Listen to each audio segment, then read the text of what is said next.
से सब पाप करो जा अब पाप जाने अनजाने में भइल बा वो पाप किसे कटी वो कटी तो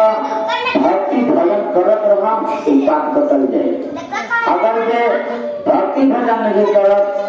कोई के कुडोली बोलत नहीं, कोई के टेढ़ा बोलत नहीं, कोई के गाड़ी को गलत करत नहीं, वो सब पाप करेला।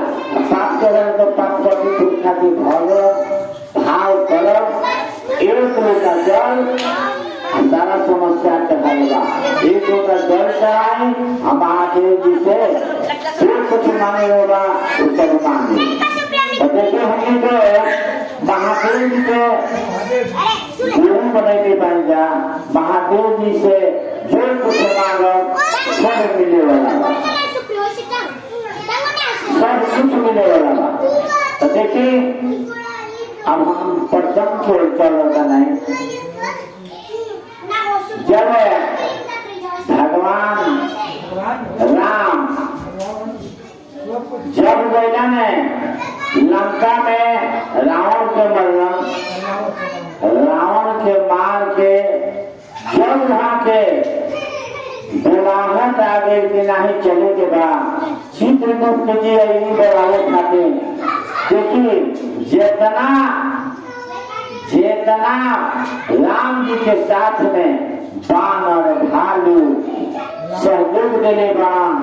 हनुमान जी सहयोग देने बानी, उस सब यहाँ से जब यहाँ के पूर्ति भेजा तो सरयू नदी में जाके जलपुर भेज सरयू नदी में गए बन जा आत्मा के त्याग के फिर अपन भगवान के रूप में चली जा। तो त्रेता में कैसर करेंगे राम अवतार हुए और द्वापर में कृष्ण अवतार हुए। तो द्वापर में जितना सहयोग राम के दिले रह जा उतने सहयोग कहना है कि भाई हमारा के अपना सहयोग तो हमें कुछ कर बैठी। राम जी जन्म लेना करा कने तो देवकी कने जन्म लेना आप प्रसन्न कहा तो प्रसन्न है जसोदा मैया कने। देखिए त्रेता युग में जब कौशल्या रही तब जसोदा बनली। आज जो कई 14 वर्ष के वनवास में रही उनका रही तो देवकी बनली। तो राम जब लौट के वन से माता कैकेयी के पास प्रणाम के कारण के माता प्रणाम तो कैकेयी करे कि बेटा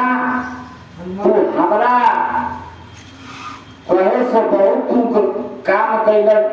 जितना राजा जनम मरैला माता में राय दोष नहीं थे, उनमें दोष नहीं थे। जो कहीं तुम कहीं कि हमारा कौन से खाली जन्म लेला हमरा की है वरदान देता। तो माता गर्भ से जन्म ले हुआ लेकिन दूध ना पियो अपना माई के पियो अपना माई के दूध ले देवकी है तो कई जन्म ले ली जो देवकी से और जो कौशल्या हो तो जसोदा रही तो जसोदा कहने पोसैना मुझे माई को दूध पिएला। अब देखिए कृष्ण जी जब जन्म लेला तो दिन 12 वर्ष रहेगा। 12 वर्ष रहेगा अंधरिया चपले बा झिमझिम पानी बरसता सारा दरवान पहरा दे तरह 8वां बालक काम रहे कंस के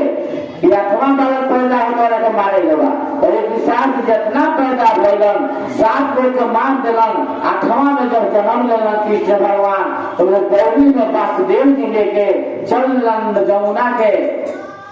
पार केला जसोदा मैया कने देखे और उन्हें से पुत्री भई रही वो पुत्री के लेके चल देला। जब कारागार जितना निकलत गेला सब खुलत गई जब लौटला तो बंद हो गई सब दरवान सुत गेला पानी झिमझिम बरसता वही पानी में वासुदेव जी पहुंचा के आईला आ गया तो फिर हथकड़ी लाग गई क्या रोए लगली। गल के भाई क्या बोल रहा दरवान दौड़ू झट उठल अब पद दे का कहला कि भाई जसोदा देखी के लड़के भाई बात चली तो सांस दौड़ लाई कौन सा कल के देवकी कल के भैया ए भैया कि काहे रुआ 7 गो तो मार देने 8वां में लड़की भइल भैया भैया एकरा के छोड़ दो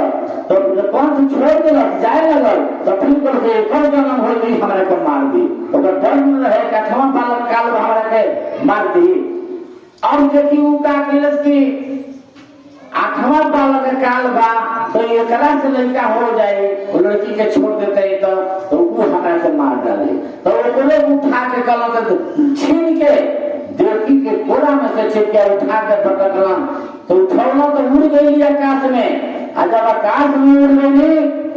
तो कहीं का एक दुष्ट हमको तुम क्या मार रहा है तुमको मारने वाला जन्म ले लिया है तो खुला में तो क्या हमको मारेगा तो वही जाके उड़ के गए बड़ी कभी हाथी मैया भाई बड़ी तो देखिए वही कृष्ण भगवान उनका खुला में गोकुला में उनका खुशी के ठिकाने के गोकुला में कृष्ण भगवान के बधाई बजता कैसे बधाई बजता अरे बधैया बाजे नंद के अंगना बधैया बाजे नंद के अंगना बधैया